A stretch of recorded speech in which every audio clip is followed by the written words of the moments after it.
महिलाओं ने अचानक पाया कि उनके पड़ोसी घबराहट में आगे बढ़ रहे थे और वे मदद के लिए आगे बढ़ना चाहती थीं, लेकिन उन्हें उम्मीद नहीं थी कि पड़ोसी उन्हें देख लेंगे और राक्षसों की तरह भाग जाएंगे।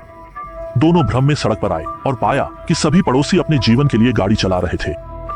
हालांकि मुझे नहीं पता कि क्या हुआ, सुरक्षित पक्ष पर रहने के लिए उन्होंने बड़ी सेना के साथ शरण लेने का फैसला किया। ये तब तक नहीं था जब तक कि उन्हें भीड़-भाड़ वाले वाहनों द्वारा रोकने के लिए मजबूर नहीं किया गया था कि उन्हें पता चला शहर से बाहर का रास्ता लंबे समय से सेना द्वारा अवरुद्ध किया गया है और रेडियो पर जनता को जल्द से जल्द घर जाने के लिए मना करने के लिए और इधर उधर न भागना।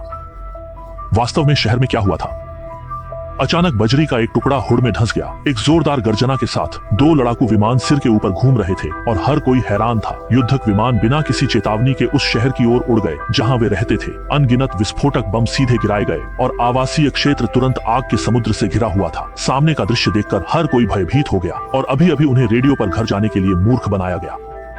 इस समय अंत का एक बर्तन। इस समय दोनों युद्धक विमान मुड़े और उनकी ओर उड़ गए। लोग अचानक डर गए और फफूंदी लगी मक्खियों की तरह इधर उधर भागने लगे। दामेई ने ऊपर देखा और पहाड़ पर पानी की मीनार देखी और अचानक एक विचार के बारे में सोचा। चूंकि उसने एक शब्द भी नहीं कहा तो वह तेजी से पहाड़ की ओर भागा। बस पहाड़ पर आधा चढ़ गया। उसके पीछे एक जोरदार आवाज थी, साथ में आसमान छूती आग भी थी। उन्हें अपने भागने की गति तेज करनी पड़ी और जल्द ही उन्हें एक छिपा हुआ प्रवेश द्वार मिल गया। यह पता चला कि यह एक आश्रय था जिसे लंबे समय से सील कर दिया गया था और विमानों को करीब और करीब आते हुए देखकर आहवेई ने सीधे ऊपर की जंजीरों को तोड़ दिया, लीड ली और उसमें ड्रिल किया। जैसे ही हैच बंद हुआ, बम उनके सिर के ऊपर फट गया। बाहर जो हो रहा है वह अधिकारियों द्वारा इतनी बड़ी सफाई के योग्य है। सौभाग्य से आहवेई को यहाँ संग्रहित सामग्री मिल गई। कुछ महीनों के लिए उसका समर्थन करने के लिए इस राशि को देखो कोई समस्या नहीं होनी चाहिए, इसलिए उन्होंने फाटक को लोहे की जंजीरों से बांध दिया। इस तहखाने के स्थायी निवासी बने। कठिन से निगलने वाले डिब्बे उनके दैनिक भोजन है। कुरकुरे शिक्षक ने उन्हें नमी प्रदान करने के लिए दबाया। आहवेई कभी कभी अपनी बेटी के साथ शतरंज और कार्ड खेलने के लिए जाते हैं, लेकिन मेरी बेटी ने हमेशा बाहरी दुनिया को याद किया है और यहाँ तक कि खुद से बाहर निकलने की कोशिश की है। सौभाग्य से जंजीरें बहुत मजबूत थीं और योजना सफल नहीं हुई।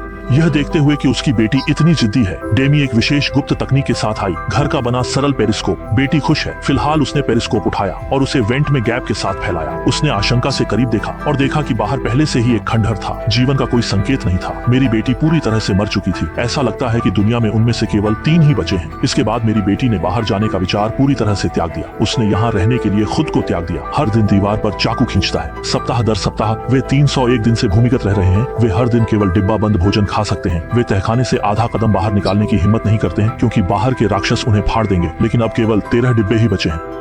जब उसने डिब्बा बंद बॉक्स खोला तो वह वास्तव में खाली था। ग्रेट अमेरिकन अलायंस ने बिना किसी अपवाद के डिब्बा बंद भोजन की शेष बोतलों को देखा। सभी डिब्बों को खाली बोतलों में बदल दिया गया था, जो उनके पास एकमात्र राशन बचा था। डेमी ने अपनी बेटी को दिलासा दिया और उससे कहा कि उसके पिता कल खाना खोजने के लिए बाहर जाएंगे। इस समय मेरी बेटी दंग रह गई। पता चला कि उसने चूहे को देखा जो चोरी कर रहा था। वेई ने चाकू निकाला। चोर के टुकड़े टुकड़े करना था, लेकिन बेटी ने कहा कि मच्छर जंगल में मांस खा रहे थे, उसे बारबेक्यू की गंध पसंद है।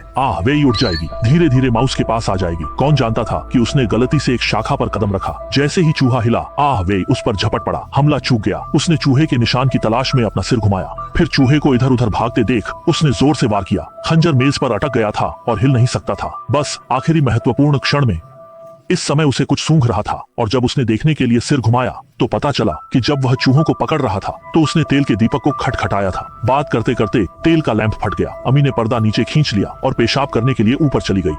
वेई ने भी कुछ पीने का पानी बाहर निकाला और उसे ऊपर ले गया। खाना जल्द ही नियंत्रित हुआ, परंतु धुआं वेंट से बाहर निकला। बाहर के राक्षस धुआं का पीछा जरूर करेंगे। शीघ्रता की आवश्यकता थी। वेंट को ढकना और धूल गंदगी साफ करना महत्वपूर्ण था। इसलिए दंपति ने गेट को बंद करने वाली चेन को उठाया, नीचे उतरे और बाहर तैरने लगे। उनकी बेटी की सुरक्षा चिंता थी। उसने एक सीधे पेरिस्कोप का इस्तेमाल किया। दूर जंगल में काली छाया दिखाई दी। बेटी ने जल्दी से अपने पिता और माँ को चिल्लाया, लेकिन वह उन पर ध्यान नहीं दे पा रही थी। उसने अंदर जाने की सलाह को नजरअंदाज किया। वह भी बाहर जा रही थी। तभी बद्दी सुंदरी ने उसके मुंह को ढक लिया।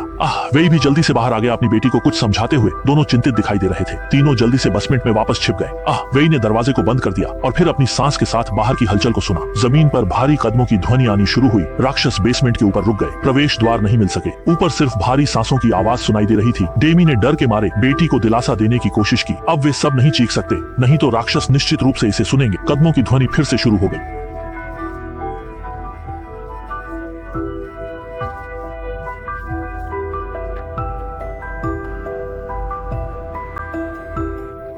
अचानक राक्षस ने लोहे के फाटक को जोर से खींचा। यद्यपि उस पर अनेक दरवाजे लगे थे, लेकिन दरवाजे के बाहर का राक्षस बहुत मजबूत था और उसने एक के बाद एक कई बार घसीटा। यह देखते हुए कि द्वार तुरंत नहीं टिक सका। सबसे बड़ी बहन ने दृढ़ता से ऊपर चढ़कर फाटक का वजन बढ़ाने के लिए अपने वजन का प्रयोग किया और उसने जो फाटक देखा उसमें दरार आ गई थी। जब भारी सांसों के साथ हरी आंखें आईं तो वेई ने लोहे के पाइप को अपने हाथ में जोर से थमा लिया। उसकी स्तब्ध तात्कालिकता का फायदा उठाते हुए वे दोनों जल्दी से गेट पर गए और उन्हें लोहे के पाइप से चिपका दिया।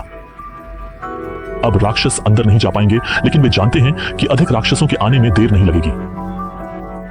कई लोग निराशा में सीढ़ियों के शीर्ष पर बैठे थे, उम्मीद कर रहे थे कि राक्षस बाधाओं से पीछे हट जाएगा, लेकिन सच्चाई हमेशा क्रूर थी और भंडारण कक्ष में अलमारियां हिंसक रूप से बहने लगी और उनके सिर के ऊपर की धूल सिकुड़ गई और गिर गई। इस बार पैरी के लिए यह अधिक कठिन पक्ष प्रतीत होता है।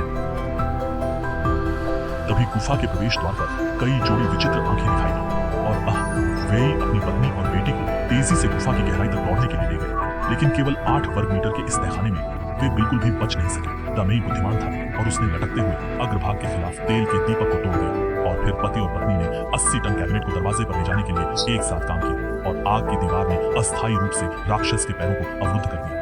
इस दौरान बेटी ने पाया कि झरोखे भी सीधे जमीन पर चले गए और वे यहाँ से भाग सकते हैं।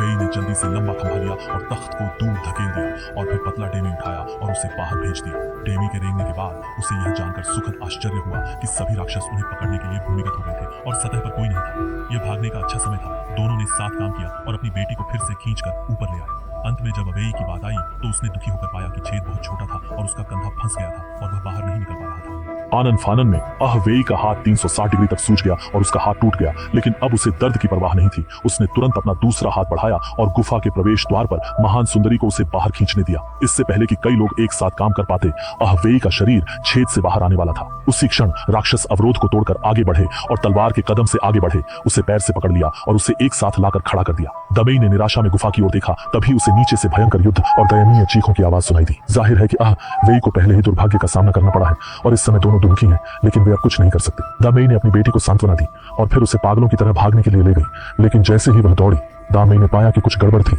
मूल सड़क अब टूटी हुई कारों के मलबे से भरी हुई थी और यहाँ तक कि शहर भी ऊंचे पुलों से घिरा हुआ था और उनके पास भागने का कोई रास्ता नहीं था। उस समय आकाश में प्रकाश की एक किरण ने उन्हें घेर लिया और फिर उन्हें फंसाने के लिए हेलीकॉप्टर से एक जाल शूट किया गया और सुरक्षात्मक सूट में सैनिकों का एक समूह दिखाई दिया। इसे ही वे तथाकथित राक्षस कहते हैं। दामेई दया की भीख मांगता रहा और उनसे बच्चे को छोड़ने की भीख मांगता रहा, लेकिन सैनिक ने इसे नजरअंदाज कर दिया और इसके बजाय उपकरण को अपने हाथ में ले लिया और दोनों की गर्दन पर तान दिया। अजीब बात यह थी कि उनके शरीर से लिया गया खून वास्तव में काला था और सैनिक तुरंत घबरा गए और उन्होंने सीधे माँ और बेटी पर निशाना साधने के लिए अपनी बंदूकें उठाई।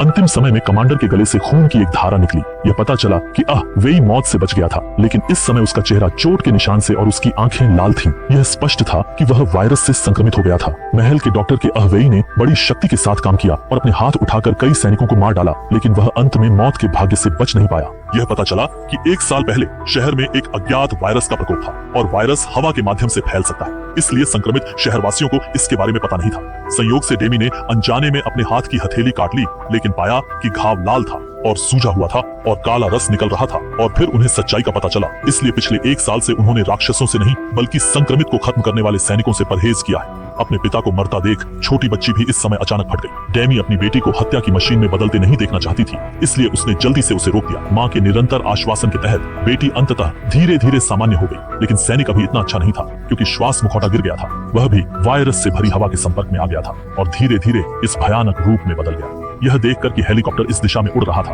डेमी केवल अपनी बेटी को खींच सकी और भागना जारी रखा। अनजाने में वे एक भूमिगत सुरंग में घुस गए और इससे पहले कि वे दोनों कुछ अलग कर पाते, एक और आकृति बगल में आ गई। गौर से देखा तो पता चला कि वह पड़ोसी का बच्चा है। बच्चे के नेतृत्व में डेमी ने अधिक बचे लोगों को देखा। शायद वे भविष्य में केवल इस तरह के छिपने के लिए रह सकते थे, लेकिन सौभाग्य से वे एक दूसरे को दिलासा दे सकते हैं और एक दूसरे पर भरोसा कर सकते हैं। एक दिन मनुष्य निश्चित रूप से वायरस से लड़ने का एक तरीका खोज लेंगे।